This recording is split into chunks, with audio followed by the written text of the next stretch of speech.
वाले हैं। लोकसभा चुनाव और न्याय यात्रा को लेकर बैठक करेंगे। प्रदेश कांग्रेस अध्यक्ष जीतू पटवारी भी मौजूद रहने वाले हैं। जीतू पटवारी आप लगातार देख रहे हैं उन्हें अध्यक्षता करते हुए, और कमान पूरी संगठन की संभाले हुए हैं बहुत अच्छे से।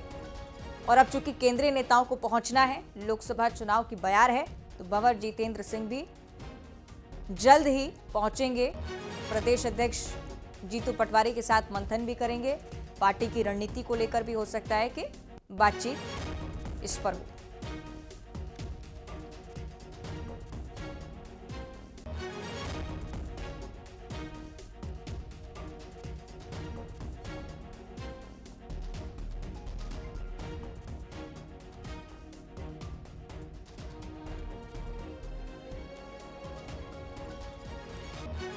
प्रदेश प्रभारी का ये दौरा, जीतू पटवारी के साथ बैठक, अलग अलग संगठन नेताओं के साथ मिलना होगा। मुलाकातों के दौरान लोकसभा चुनाव को लेकर रणनीति तैयार करना, संगठन कैसे आगे बढ़ेगा, ये तमाम चीजें फिलहाल फोकस में रहेंगी। और हो सकता है कि कुछ हलचल भी आप संगठन में इस लिहाज से देखें कि परिवर्तन जो कह रही है कांग्रेस, पारदर्शिता जिस बात का जिक्र हो रहा है बार बार टिकट वितरण को लेकर, हो सकता है कि उस दिशा में आप किसी प्रकार की हलचल भी जरूर देखें।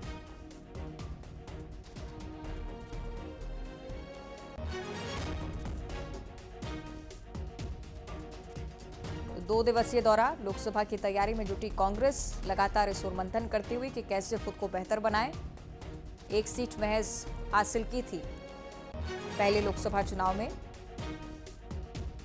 और अब कहीं ना कहीं अलग अलग क्षेत्रों में परिवर्तन के साथ खुद को पोर्ट्रे करने का प्रयास भी ये पार्टी करती हुई। हालांकि कई ऐसे साथी जो छूट चुके हैं, देखने वाली बात कि कितना कारगर साबित होती है रणनीतियां। बहुत विस्तार से अगर आप इसे समझना चाहें तो हमारे वासु सहयोगी जुड़ रहे हैं, वो आपको समझाएंगे। वासु, लगातार आप परिवर्तन की स्थिति देखेंगे कांग्रेस संगठन में भी, और भंवर जितेंद्र सिंह जब पहुंच रहे हैं तब आप ये माने कि एक अच्छी खासी हलचल बढ़ सकती है? निश्चित तौर पर अवंतिका, देखिए आज दिन भर पीसीसी में बैठकों का दौर चलने वाला है। करीब 7 से 8 जो अलग अलग लोकसभा क्षेत्र हैं, वहां की जो लोकसभा समिति कांग्रेस ने बनाई है, जिसमें प्रत्याशी चयन से लेकर हर विधानसभा वर्ग क्या कुछ मुद्दे हैं, हर लोकसभा वर्ग क्या कुछ मुद्दे हैं जिनको उठाना है और जिन्हें लेकर कांग्रेस चुनावी मैदान में जाएगी, इन तमाम चीजों को लेकर चर्चा होगी। भंवर जितेंद्र सिंह जो मध्य प्रदेश कांग्रेस के प्रभारी हैं और जीतू पटवारी इस समय पीसीसी पहुंच चुके हैं, और बंद कमरे में कांग्रेस की जो बैठक है वो शुरू हो गई है। सबसे पहले भोपाल लोकसभा चुनाव समिति की जो बैठक है वो ली जा रही है, और इसमें तमाम पहलुओं को लेकर कि क्राइटेरिया क्या हो, भोपाल में किस तरीके से जातीय समीकरण है, सियासी समीकरण है, क्षेत्रीय समीकरण है, और कौन सा प्रत्याशी बेहतर रहेगा जो बीजेपी को टक्कर दे सकेगा, इन तमाम बातों को लेकर जो चर्चा है वो शुरू हो चुकी है। और इसी तरह क्रम से लगातार आज दिन भर जो बैठकों का दौर है वो जारी रहने वाला है, और शाम को 5:30 बजे विधायक दल की भी बैठक होगी, जिसमें कल से जो बजट सेशन मध्य प्रदेश विधानसभा का शुरू होने वाला है, उसमें किस तरीके से सरकार को घेरा जाए, कैसे मुद्दों को उठाया जाए, उसको लेकर भी जो चर्चा है वो होगी। कांग्रेस की कोशिश है कि 2019 में अवंतिका जिस तरीके से पार्टी की जो उम्मीदें थी उसके अनुरूप परिणाम नहीं आए थे, उसके विपरीत परिणाम आए थे। सिर्फ छिंदवाड़ा की सीट आप छोड़ दें तो 28 सीटों पर कांग्रेस को करारी शिकस्त मिली थी। अब देखना होगा कि मजबूत दिख रही बीजेपी के सामने, बीजेपी के मजबूत कैडर के सामने, मजबूत ऑर्गेनाइजेशन के सामने कांग्रेस कितना बेहतर फाइट जो है वो दे पाती है, कैंडिडेट सिलेक्शन कितना बेहतर कर पाती है, और इस चुनाव के जो परिणाम है वो 19 से कितने बेहतर कांग्रेस के लिए हो पाते हैं। दूसरी तरफ बीजेपी भी लगातार अपनी तैयारियों में जुटी हुई है, माइक्रो मैनेजमेंट पर फोकस कर रही है, और इसी तरीके की कुछ तैयारी जो है वो कांग्रेस की ओर से भी नजर आ रही है। बहरहाल देखना होगा कि जनता की कसौटी पर अवंतिका कौन खरा उतरता है। ठीक है, बहुत शुक्रिया आपका वासु, ये पूरी जानकारी विस्तार से समझाने के लिए। तो आप देख रहे हैं कांग्रेस संगठन एक बार फिर से मजबूती पर जोर देती हुई। भंवर जितेंद्र सिंह जब पहुंचते तब क्या बदलाव करते, अब ये देखने वाली बात होगी। लेकिन दूसरी तरफ प्रधानमंत्री का तीखा प्रहार, कल आपने सुना है अभिभाषण के जवाब में कांग्रेस को विपक्ष की हालत का जिम्मेदार बताया है। कांग्रेस को एक अच्छा विपक्ष बनाने का अवसर मिला, प्रधानमंत्री मानते हैं। कांग्रेस पार्टी अपनी दायित्व निभाने में लेकिन विफल साबित हुई है, उनकी तरफ से सीधे कहा गया।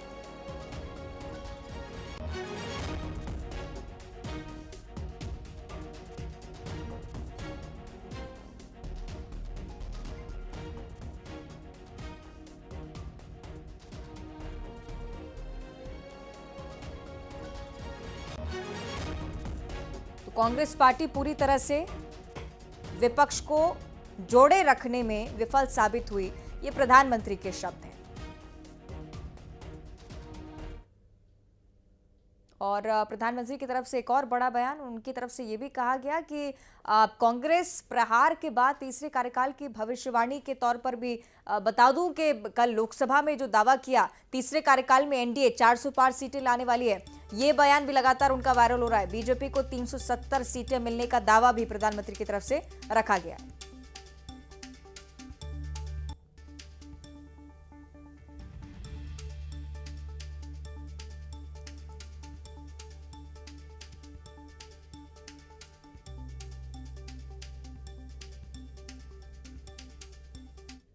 सरकार का तीसरा कार्यकाल भी बहुत दूर नहीं है।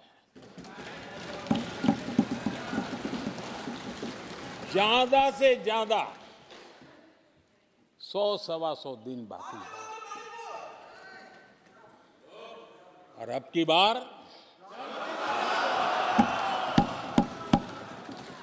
पूरा देश कह रहा है, अब की बार खड़गे जी भी कह रहे हैं।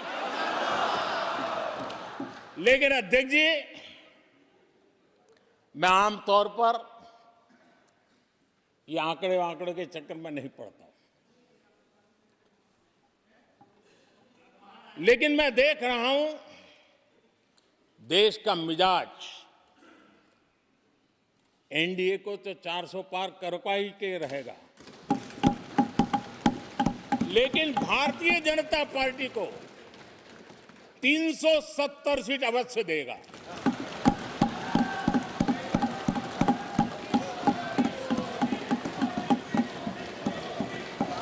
बीजेपी को 370 सीट और एनडीए को 400 पार। प्रधानमंत्री मोदी का ये बयान आपने सुना और चलिए अब आपको दिखा देते हैं कि प्रधानमंत्री की कौन सी वो 10 बड़ी बातें रहीं जिस पर पूरे देश का ध्यान केंद्रित रहा है। इसे सुनकर कांग्रेस और इंडी गठबंधन को जबरदस्त मिर्ची लगी है। कांग्रेस पर 10 बड़े वार। अगले चुनाव में विपक्ष दर्शक दीर्घा में दिखेगा। विपक्ष कब तक टुकड़ों में सोचता रहेगा। विपक्ष की हालत के लिए कांग्रेस जिम्मेदार है। ये बात भी, एक ही प्रोडक्ट को बार बार लॉन्च किया, कांग्रेस की दुकान में ताला लगाने की नौबत आ गई है। कांग्रेस साथी दलों के नेता को आगे नहीं बढ़ने देती। 2014 में भारत 11वीं नंबर की अर्थव्यवस्था होगा, यह दावा भी।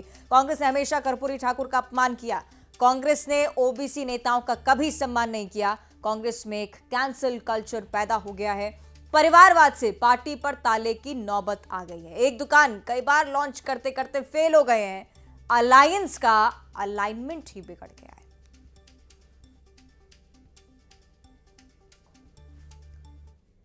और केंद्र में तीसरी बार मोदी सरकार के नारे को हकीकत में तब्दील करने के लिए बीजेपी हर उस बड़े मुद्दे को छू लेना चाहती है जो उसके पक्ष में बह रही हवा को तूफान में बदल दे।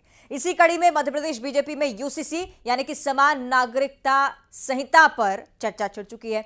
इस पर बयान मध्य प्रदेश के मुख्यमंत्री और उप मुख्यमंत्री की तरफ से भी आता है। इसकी हवा उठी है उत्तराखंड से, जहां सरकार समान नागरिक संहिता बिल लाने जा रही है। देखिए,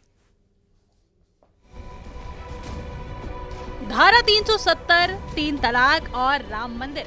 केंद्र की सत्ता पर काबिज बीजेपी ने अपने दशकों पुराने 3 वादों को पूरा कर दिया है और अब बारी है यूसीसी की। यूसीसी यानी यूनिफॉर्म सिविल कोड, मतलब समान नागरिक संहिता। केंद्र की सत्ता के सबसे बड़े संग्राम के बीच मध्य प्रदेश बीजेपी ने यूसीसी की चर्चा छेड़ दी है। चर्चा इसलिए हो रही है क्योंकि उत्तराखंड की बीजेपी सरकार समान नागरिक संहिता बिल ला रही है।